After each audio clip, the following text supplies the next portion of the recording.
দর্শক, আজকে আমরা আবার আসছি মধুবন কনভেনশন সেন্টার রাজশাহীতে। আজকে এখানে যাযাবর খাঁচার একটি উদ্যোক্তা, তাদের মেলা রয়েছে। আসুন আমরা দেখি ভিতরে তারা কি মেলা করছে। দেখুন তারা কি সুন্দর করে সাজিয়েছে, চমৎকার। এটি মধুবন কনভেনশন সেন্টারে যাযাবর খাঁচা, এটা কালেকশন বুথ দেখছেন। আমরা দেখতে পাচ্ছি একজন দর্শনার্থী শাড়ি দেখছে। আমরা একটু তার সঙ্গে কথা বলবো।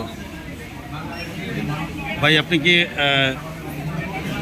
এই মধুবন কনভেনশন সেন্টারে যাযাবর খাঁচার এখানে যে আয়োজিত উদ্যোক্তা, আপনি কি শাড়ি কিনেছেন? আসসালামু আলাইকুম।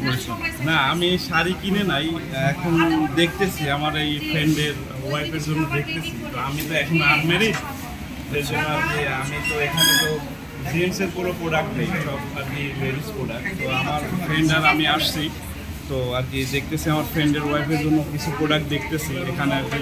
এরা ডিসকাউন্টে আর কি প্রোডাক্ট দিচ্ছে।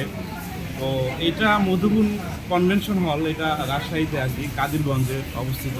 তো এখানে মাঝে মাঝে এমন মেলা হয়। তো আমি যেহেতু ঢাকাতে থাকি, রাজশাহীতে আসলেই আমি এখানে, আমার ফ্রেন্ড রাজশাহীতে কন্টিনিউ করে, তো ওনার সঙ্গে আর কি আমি এখানে আর কি মাঝে মাঝে আসি, মেলা হয় এখানে। তো এসে খুবই ভালো লাগে। তো আমিও কেনাকাটা করি এখান থেকে। তো আজকে আমার ফ্রেন্ডের ওয়াইফের জন্য আর কি দেখতেছি। তো দাম কেমন দেখতে পাচ্ছেন? না, দাম আসলে রাজশাহী বেসিস অনুযায়ী মোটামুটি রিজনেবল আছে, মানে একেবারে যে খুব হাই প্রিমিয়াম প্রাইস বিষয়টা তা না। মানে এরা ওইভাবে দিচ্ছে, তো মোটামুটি আর কি অ্যাভারেজ চলতেছে আর কি। জি, অনেক ধন্যবাদ আপনাকে। জি জি, ঠিক আছে, থ্যাংক ইউ।